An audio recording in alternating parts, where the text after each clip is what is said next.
Team is officially moving forward with Taylor Heineke at quarterback as they look to bounce back from their season-opening loss. Heineke played in Washington's playoff game last year and yesterday spoke about being QB1 moving forward. Take a listen. You know, something I've been dreaming about my whole life, being a starting quarterback in the NFL, and here we are. So I really try and take it one day at a time, one meeting at a time, one play at a time. I feel like if I just live in the moment, everything else will take care of itself. Okay, Shannon, will Washington be more or less of a threat to win the NFC East with Heineke at QB? Skip, he doesn't have the experience or the knowledge that Ryan Fitzpatrick possesses. But I believe because of his legs, I believe because he's more athletic, he probably makes them more of a threat. Considering how well he played in that playoff game, maybe he didn't know he wasn't supposed to play that well, Skip. Maybe coming in off the bench.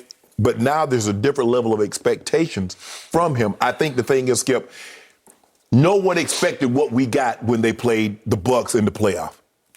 So, man, that's Tyler Heineke, man, come on, bro. What you expect? And he exceeded expectations.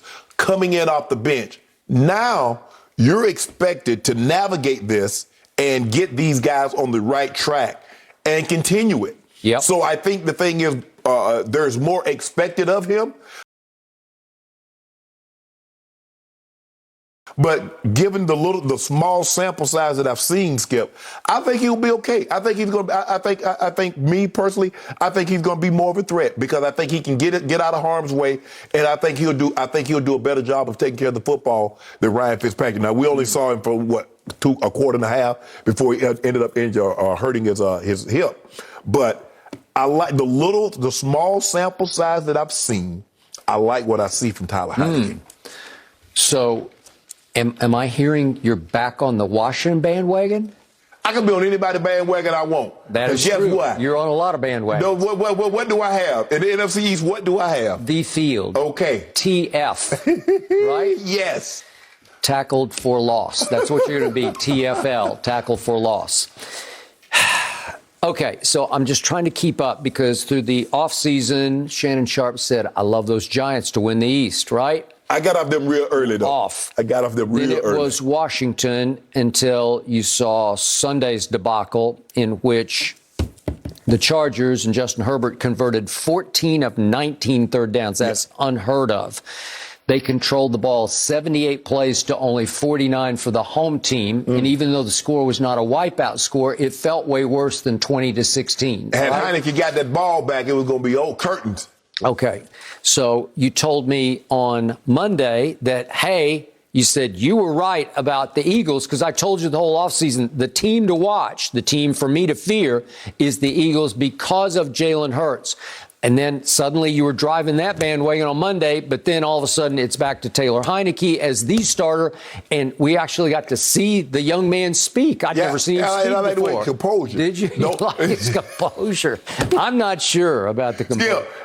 The question was, are they more or less of a threat with Tyler Heineke? Okay, well, I told you in the offseason I feared Heineke more than Fitzmagic. I told you you're definitely barking up the wrong tree with Fitzmagic because you don't like it. In fact, you despise him because he's a roller coaster ride. Right, exactly. But Skip, he beat him out for the job. Okay. Well, he finally did because he got hurt. You mean Fitzmagic beat him out? Well, now it's back to Heineke. Yes. And so the reason I fear that kid is I got to see him briefly against Carolina, and he played okay against Carolina late last year. And then that playoff game, Pro Football Focus, your favorite website, they loved his performance in that playoff game. But he played unbelievable. Because I got to tell you, I don't even drink, but Heineke was making me want a Heineken during that game because I'm saying, what is this kid doing? He's got to just leave us be. It was that run, Skip. Huh? That run. Remember that scramble run? It was unbelievable. So he winds up going 6 times running the ball for 46 yards and scored the touchdown. Right. And he threw for over 300. 26 of 44, not the greatest percentage, but pretty decent, for, as you said, 306. and 1 touchdown, 1 interception. His QBR was just in the middle, is 57, scale 0 to 100. But Pro Football Focus raved about it, and I think the Buccaneers walked off that field thinking, well, we're pretty lucky to dodge that young man's bullet. And think about it, Skip. Of all the quarterbacks that defense faced, he can make a case that he played better against that defense than all the rest of them. Well, he did. In fact, they ranked his performance the best in the whole playoffs, certainly against that defense, which was the hottest defense in the league down the stretch. Right. Okay, so do I fear Washington a little bit more? I do, but the defense was sort of shockingly disappointing. And Chase Young no-showed. Yes. Okay? Philly looked like they're back. They look like a football team. They look like they have, with Nick Sirianni, just sort of a new, fresh spirit about them. Right. And they got kids, Devontae is making plays. Jalen Reagor making plays. Goddard. And all of a sudden, the defense came back alive, and the Hargrave is starting to make plays. But, Skip, it's Fletcher Cox. That offensive line was insane. Now, I don't know, Skip, do I look at the offensive line and says, okay, they're back and they're healthy, and they are. Or, man, Atlanta can't rush the pass. Atlanta terrible on defense. Okay, so your jury is still out on Eagles? Right, but they did look good. Kelsey has always been a mainstay, Skip. He's always been healthy and been there. But Lane Johnson, last couple of years, dealing with that ankle injury. Yep. Brad Brooks, he tore his ACL, tore his Achilles. They moved on from Jason Peters. They did. And they got a big guy, 6'8". Yep. So they have pieces, Skip. The question is, can they stay healthy? Was this a blip? Are they really that good? Or was it the competition, Atlanta not being able to generate a pass rush? Okay, so I think they're pretty legit. Okay. But in the end, the reason you're going to lose however many cases we bet on this, the reason the Dallas Cowboys are going to win the NFC East is Dak Prescott, Dakota Rain Prescott. I got a feeling y'all going to be down 0-2. R-E-I-G-N, Rain. It won't even matter if we're down 0-2. We still got this. Because we are going to sweep the East. You see what you did? You talking about you don't even care. See, I slipped that in there. But you know there's a great possibility of what's going to happen out here on Sunday. I wouldn't give it great possibility, but there is a chance, seeing that we're a 3-point dog going to the Chargers at SoFi, and who knows? And you already gave me the line. You already gave me the spread. I did not give you the spread. I did not. What are you talking about? You understand, we get the points. No, I'm getting the points. For what? You got Dak Prescott. Well, he MVP, top 5 MVP candidate. Okay, well, my point to you is, the reason I got the East is because I got Dak, and you don't got Dak. You got those other 3 teams, and I love Jalen Hurts, but he's not Dak, not yet. And you got Taylor Heineke, and you got Daniel Jones, who seems to be regressing in his 3rd year. I don't want him. Okay, so it's a quarterback's game. It's a quarterback's league. Yes. And you saw Dak on full display. I was shocked. Dak is back. I'm good to go. And I even like the idea of, okay, so we don't have Michael Gallup. Let's spread out Amari and put CD out wide, and let's put little Cedric Wilson in the slot, and I think it will fit better. Now I just need Zeke to blend in, get him 105 yards, and we'll be good to go. Joey Bosa. Yeah, okay.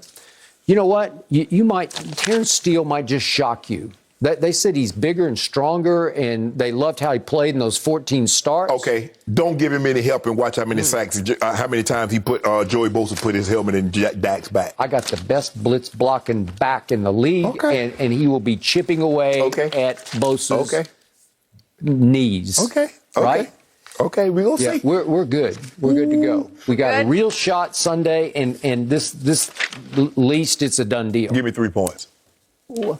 You understand, you're favored. I know, but I want the 3 points. Well, what do you mean? Do you want Dallas? No, I want the Saints. I want the Chargers, but I want 3 points. Why would I do that? Because you got Dak. You just talked about you got Dak. You flim-flam the security guard downstairs, but you can't flim-flam on TV. He was maintenance. I apologize. Yeah. Maintenance man, okay. But Skip, you got Dak. You even a maintenance man? What are you man? doing making bets with everyone around here? They come up to me. They man, I got the Cowboys. I was minding my own business. It's early in the morning. Give me 5:30 in the morning. I'm minding my own business.